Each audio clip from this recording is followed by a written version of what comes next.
Man, bro. But yeah.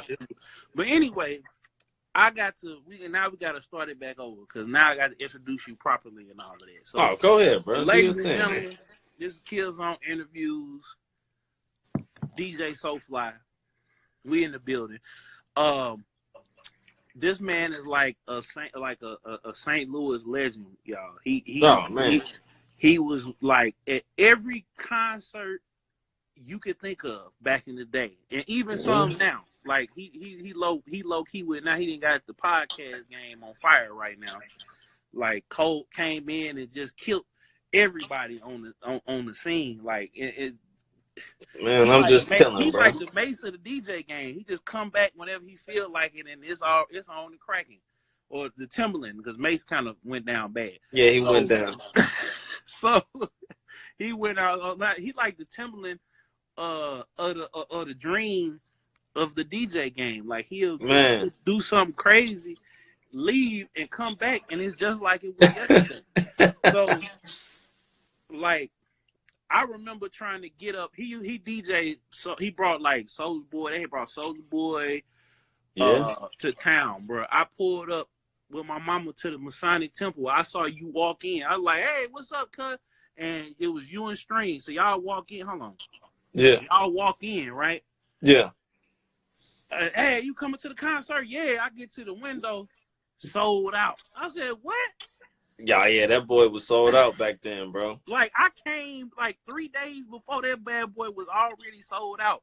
Yeah. Then I go to the D4L concert. I walk in, I look over. I'm seeing you dude on the stage. I forgot about D4L. It was D4L and Chris Brown, wasn't it?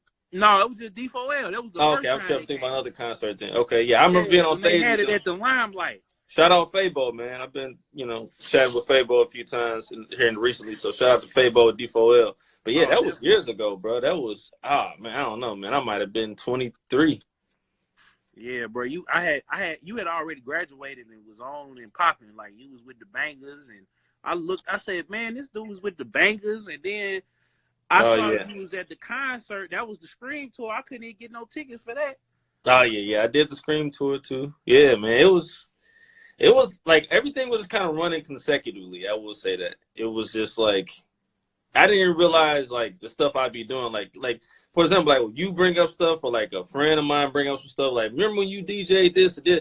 Like my homeboy the other day, he's like, man, when we was on stage with Jim Jones and we was smoking with him and we was drinking Louis the 13th. I was like, dang, I forgot about I DJ'd for Jim Jones a few times and we was drinking some Louis the 13th and like kicking it with them. Like I forgot about them days. I mean, but not trying to say they weren't good memories, but it just like stuff was just happening like back to back to back to back. You know what I mean? And it just kind of like now I can like kind of reflect on things as how they fall and how they went. And I'm just grateful for every opportunity, bro. It was a good time, man. It really was a good time. Oh, for sure, man. Like it was, man. I was trying to figure out the game.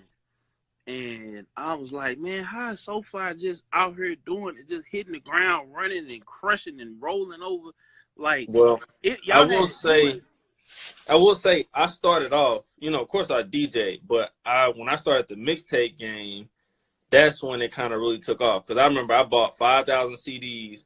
I would sell CDs at school. I don't know if you remember that. I would sell CDs at school, and I took that money and I went and made a mixtape, and it was called The Bootleg. And I probably had like, I don't know, 10 different series that I forget. But the main one I had, the first one I printed up like 5,000 CDs. And I went to just everywhere, bro. Everywhere I would go, I'd just be passing out CDs. Next thing you know, my phone was just ringing. My phone was just going off. And next thing I know, I had met, with the Bangers or whatever. And the next thing I was on the road with them. They got signed to Atlantic Records. And, hey, we was doing our thing, Mm-hmm. Mm-hmm. Yeah. So, yeah, man. So you did that. So once you did that, right? Yeah. You was in demand. Like I started seeing you with the Bangers, and then I started seeing you with XO and Bud Low. Oh yeah, them was some of my artists. I had them. I had them signed to my label at the time. It was Official Entertainment. Back in like MySpace days, we had hella friends on MySpace. That's what's crazy. It was Like it was hella crazy. Like we took over MySpace. Shout out to XO, shout out to Bud Loc. But yeah. Yeah, and Shawty too. Remember, Shawty out here. Oh yeah, Shawty. Yep. He a whole, yeah, man. He a whole videographer out here now. Like, man, Shawty's a chameleon. I knew that from back then. Like, he's the only person I know that was mixing and recording people and making beats and had a full-fledged studio in his basement at like 15 years old. We used to. My bad. Somebody tried to. Oh, wait a minute. There we go. We did. FaceTime me. Yeah. Somebody tried to FaceTime me. But yeah, huh? Ali just stepped in. You said what, What's bro? up, Ali? Ali just stepped in. Ali, what's the word? What's the word, Ali? St. Louis legend right there. But yeah, so I mean, it went from that to just just things kind of took off, and then you just you don't want to stay complacent. You know what I mean? So I just any way I could, I would get in where I fit in. But I just stepped off the DJ, and I didn't DJ no more at the while. Like I had a situation with the radio station, and once I learned like the politics about that, and it was just like I just kind of quit that, and then still making beats and all that, you know what I mean, and podcasts and all that. But to this day, it'd be funny, man, because people be like, man, I remember you DJ at the Palace. I remember you DJ the Scream Tour. I remember you DJed this and that. And I was like, hey, I'm 31 years old now. Like, I ain't had no beard. I had braids back then. Oh, people remember, bro. People remember, bro. Oh, yeah. They really do. Yeah, man. That's part of the reason why it was like, man, we want y'all to do some more some more interviews. And I said, man, this time I'm gonna do it. I gotta bring all my partners on because y'all had came and I saw what you was doing, and that inspired me to start rapping. So after you left, like I kind of just took over because like I had little beefs with remember Mac.